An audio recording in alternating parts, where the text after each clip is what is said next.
وَلَمَنْ أَسْلَمَ وَلَا تَكُونَنَّ مِنَ الْمُشْرِكِينَ۔ پیغمبر آپ فرما دیجئے کیا میں اللہ کو چھوڑ کر کسی اور کو کارساز بنا لوں، معبود بنا لوں، جو اللہ کے آسمان اور زمین کو پیدا کرنے والا اور وہی اللہ جو کھلاتا ہے اور نہ اس کو کھلایا جاتا ہے۔ قل پیغمبر آپ فرما دیجئے انی امرت ان اکون اول من اسلم ولا تکونن من المشرکین، کہ بے شک مجھے حکم دیا گیا ہے کہ میں پہلا فرما برداری کرنے والا میں سے ہو جاؤں، فرما برداری کرنے والے میں سے ہو جاؤں۔ ولا تکونن من المشرکین، اور مجھے حکم دیا گیا کہ تم شرک کرنے والوں میں سے نہ ہو۔ تو میرے بھائیو، بات چل رہی تھی کہ جتنے لوگ اس سے پہلے جھٹلائے گئے، اللہ کا انکار کیے، تو اللہ تبارک و تعالیٰ نے حکم فرمایا کہ تم زمین میں چلو پھرو، اور جھٹلانے والوں کا انجام دیکھو کیا ہوا، ان کے نشانات۔ جو لوگ اپنے آپ پر فخر کر رہے تھے، آج ان کی حالتیں کیا ہیں، ان کے جسم کہاں ہیں، ان کی جائیدادیں کہاں ہیں۔ مال پر اکڑ کرنے والے مال کے ساتھ زمین میں دفن ہو گئے، حکومت کے ساتھ اکڑ کرنے والے وہ بھی ختم ہو گئے، طاقت کے ساتھ اکڑ کرنے والے وہ بھی ختم ہو گئے۔ تو اب زمین میں چل کر پھرو، پتہ چل جائے گا کہ جھٹلانے والوں کا انجام کیا رہا۔ اب یہاں اللہ تبارک و تعالی اللہ کے رسول صلی اللہ علیہ وسلم کے سلسلے میں، کہ نبی کریم صلی اللہ علیہ وسلم جب مکۃ المکرمہ کے اندر نبوت کا اعلان فرمایا تو ہر طرف سے دشمنیاں شروع ہوئیں، ہر طرف سے آپ کو ستانے کی کوشش کی جا رہی تھی، یہاں تک کہ جو مکے کے سردار تھے تنگ آ چکے۔ یہ کیا بھئی، ایک آدمی اٹھا وہ کہہ رہا ہے کہ میں نبی ہوں، میں اللہ کا پیغمبر ہوں، ایک اللہ کو مانو، شرک مت کرو، بتوں کی پوجا مت کرو، کسی کے سامنے سجدہ مت کرو۔ یہ تنگ آ گئے لوگ، تنگ آ کر سارے مکے کے سردار جتنے تھے اللہ کے رسول صلی اللہ علیہ وسلم کی خدمت میں حاضر ہوئے اور کہا کہ محمد، ہم سب مکے کے سردار ایک آرزو، ایک تمنا لے کر آپ کی خدمت میں آئے ہوئے ہیں۔ وہ تمنا یہ ہے کہ جب سے آپ نے نبوت کا اعلان کیا ہے، جب سے آپ نے اپنے آپ کو نبی کہا ہے، اس وقت سے لے کر اب تک بھائی بھائی میں لڑائی پڑ گئی ہے، جھگڑا پڑ گیا ہے، باپ بیٹے میں جھگڑا پڑ گیا ہے، اور پورے مکے کے اندر میاں بیوی کے اندر جھگڑا پڑ گیا ہے۔ تو اس طرح جھگڑا کا سبب آپ بنے ہیں، لڑائی کا سبب آپ بنے ہیں۔ ایک زمانہ تھا کہ ہم لوگ سب مل کر عبادت کرتے تھے، سب مل کر ایک ہی عقیدے پر رہتے تھے، ہمارا دین ایک ہی تھا، ہم سب محبت کے ساتھ زندگی گزارتے تھے۔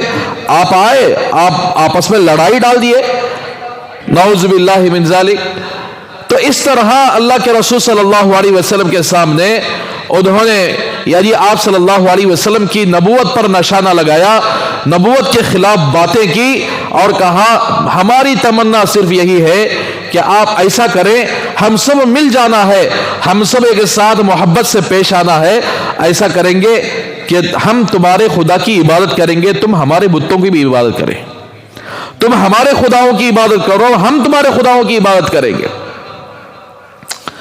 تو اس طرح اللہ کے رسول صلی اللہ علیہ وسلم کو شرک کی طرف دعوت دیے، کفر کی طرف دعوت دیے، تو اللہ تبارک و تعالیٰ اس کا جواب یہاں فرما رہے ہیں۔ تو اس لیے میرے بھائیو، آج پوری دنیا کفر کی طرف بلا رہی ہے۔ عیسائی دیکھو، وہ بھی کفر کی طرف بلا رہے، یہودی کفر کی طرف بلا رہے۔ آج ہندوستان کے اندر کے حالات دیکھا جائے تو سارا کفر اتنا عروج پر جا رہا ہے اور کہہ رہا ہے کہ شاید کہ اس زمین پر یعنی کفر ہی باقی رہے گا۔ نعوذ باللہ، کبھی اس سرزمین پر انشاءاللہ کفر نہیں بلکہ اسلام باقی رہے گا۔